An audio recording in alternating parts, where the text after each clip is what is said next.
everyone. Welcome to another episode of UX Pathways. And I have the honor of being joined today by Grace Lau. How are you? Good. Hi, Mark. Thank you for having me. Thank you for being on the podcast. Been catching up with professionals, trying to understand this whole space that we call user experience. And I'm curious if you would be able to tell our audience, what is your current role? That's one of those questions where I hesitate to answer because I have so many. My usual canned answer is whatever people need me to be. That is my canned answer. So officially on LinkedIn, you'll find that I am a co-president for World Information Architecture Association. I'm a consultant working with Factor Firm. It's a taxonomy consulting firm in Seattle. So we work on a number of projects there, mostly on taxonomy analysis and things like that. I'm also the co-founder for DIA Design Guild, where I started an apprentice program helping people learn about how to get into UX. It's not a boot camp, it's an apprenticeship. So I teach people around IA, content writing, product design, and various things like that, whatever they want to learn. I'm also a meetup organizer. So we have a small event here east of Los Angeles. We call it the San Gabriel Valley UX Meetup, and we have small monthly events talking about whatever. As you said, you have your hands involved in many cookie jars out there, per se. So from your perspective, definitely information architecture, I know you through that channel, and it's something that fuels me. But how did you stumble into this industry? This has to go back to community college, right? So I went to community college because I first moved out to California. I was like, oh, college is expensive. And so at that time, I was working as a writing tutor. And so I was helping people write how to write and how to do their papers and things like that. And so I guess pretty good. It was about that time when Google's was just starting out and we were teaching people how to do research online and look things up. And so my mentor, my boss, manager at the time told me, you're pretty good at this. Why don't you go to library school? Would you consider about that? So eventually I was like, okay, I think about it. And I did. So there was this track called informatics at the library school program at UCLA. And they had one class, information architecture. And it was with Lynn Boyden and Chris Chandler. They used to do the IA Slam over at the IA Summit. And it was a really fun improv type of workshop hackathon type of thing. And it was awesome. But I took the class for a semester and it was really good. I really liked it. And then I guess, past forward 20 years later, that class has become the UX design class for the Library Information Studies program. So you can get a sense of where the titles have changed and where information architecture has kind of changed over the years and the trends. So because of that IA class, I did an internship with Chris Chandler at Walt Disney Parks and Resorts Online. So I was there eventually for almost 7 years as an information architect, and that team also evolved into product design, right, where after I left. And then since then, it's been, evolving what my title has been, what my roles have been. So I learned a little bit about user research, learned more about taxonomy work, learned more about content design, what new word has IA become these days, and where did it follow? And I just follow it. You take a thread and you just follow it through. And so now I kind of do a little bit of everything. And I love that you talked about evolving, because that's exactly what this whole industry, from my perspective and from your perspective, from hearing, is just keeps changing. And they always say, change is the only thing that will ever remain the same. But from your perspective, now that this field has evolved into where it is now, why do you think everyone is trying to get into this space and it's a sought after career path? Well, if you ignore the pandemic, the biggest, elephant in the room, if you ignore the pandemic, you think about what web design was back then and what it has become, it is a very UX is a very interdisciplinary field, right? If you think about it, it is a thinking framework, a way to think about how you want to organize it. Sorry, my IA is coming out. It's how you organize your experience, how you think about and structure the way that you experience the world, right? And so it's something that touches everyone innately, and so it makes sense that it is a very sought after thing.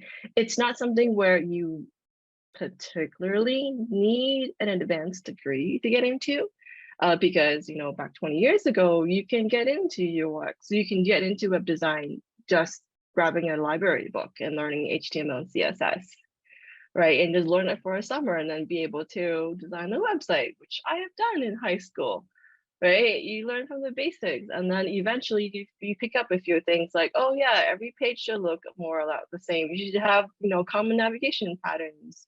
You don't want to reintroduce things. I mean, these are just things that you just feel it's common sense, right? But through cognitive psychology, through your testing, through taxonomy, you start picking up, these are more advanced common thinking things, that skills that you pick up and you just kind of evolve into what you do. So I think it's becoming a very sought after career because people can really like bring in their life experience and build it into their work, right? The problem is, are you able to articulate that and and rationalize that and make sure that when you speak about these things that you can come across, well informed and you know with a level of expertise that people expect from a practitioner professional, right? Not so it feels like if you can speak well and you can bring that experience in and articulate and communicate that design and back it up, right? Then it would be quite easy to come into this career. Yeah, because I think all of us who have been in this UX industry for a while, that's where we came from, right? You could be an English major, you could be a history major, you could be someone who just graduated from high school, and then somehow through your experiences just picked up all these things, and now you're a 25-year veteran in the field and able to coach other people. So that's great. And so people, oh yeah, maybe I could become a barista and then eventually become a UX designer. Why not? Yeah, and I imagine through your apprentice program, you've got the pulse on that. You can see people's desires and bringing their own experiences and why they're interested in joining such a program. And from that, are there some top things that when people are coming to the apprentice program that you're seeing that they should be thinking about that they didn't think about before they came in? Yeah, a lot actually. Well, one of the things I usually tell people is that don't discredit all the work that you've done in the past, right? It's not a pivot. People think, oh, I'm transitioning into UX, I'm a career changer. Well, I guess you are. It's a second career, but at the same time, you're not. You shouldn't. It's not like you're erasing history, right? You don't want to erase your experience. You've done a lot of things. You accumulate a lot of skills in communication and project management, time management, right? If you can work at a barista and talk to people and be able to communicate, even if you were an Apple Store genius and talk to people and learn about how they use their phones and products, that is a good segue into this field, because you're learning about interviewing, you're learning about how to talk and communicate clearly, right? Within a limited time period. And so I tell people, don't discredit, that experience. You've done this work. It's a matter of adapting and putting it into the new context, right? So there's that, right? Don't erase your past. Think that you're starting from scratch. You should be proud of your life experience. The other thing I tell people is like, yes, there's a lot of information out there about UX, right? And so I'm here to help guide them through that. Not that I have all the answers, but we're learning together, right? What makes an expert? I can't say that I'm an expert. They say, oh yeah, you've been doing this for 15 years. Like that doesn't make me an expert. That just gave me 15 years ahead of you, right? Right. Even I tell my son, he's 12 years old, like I'm not more of an adult than you are, right? I just have more responsibilities. I might have more years ahead of you. I've eaten more rice than you have, but that doesn't make me an expert at being human, right? Because I still make mistakes. We're all human, right? And so I don't know what I'm getting at. Um, I think you're yeah, so getting things at I the tell fact that, people. yeah, it's you don't want to the chicken before the egg thing. You basically you are sharing your experiences. There's multiple ways to do probably the same thing, but I'm sharing you a way that I've been successful. Yeah, yeah. And people feel that my apprentices feel like sometimes it's just it's a matter of like perspective, and I'm trying to give them that perspective. There's other work there. There's a lot of, but there's support, and that's what the apprentice program is about. We're here to help each other. We're here to learn together. It's more of a community than anything else. Yeah, it sounds like a great program. And I know information architecture is the core of your thought process. And the question I get a lot is, well, so where is the future of user experience going? And there seems to be a lot of ideas, but what do you think? I'm curious about what those ideas are, because I'm always thinking about what is the future of information architecture? Where is this going? Um, Are there trends you're seeing? Definitely, like because there's just so much out there. I think it's a lot of going like, how do we help people manage? Right? How are we helping people manage not just people and projects and things, but manage themselves and their lives? And so we're seeing a lot of productivity tools nowadays, note-taking tools a lot, like things like Roam Research, Obsidian, Notion, that's one of the bigger ones. As an information architect, I like Airtable as a way to manage stuff, but not particular. But it doesn't help with life things. Like for instance, if I need to do stuff, maybe I can use it as a task manager. But ways to document my life and things like that, I use notes. I use notes to take notes, right? And so I think UX is you're starting to see a lot of people go into that field of helping people manage their lives.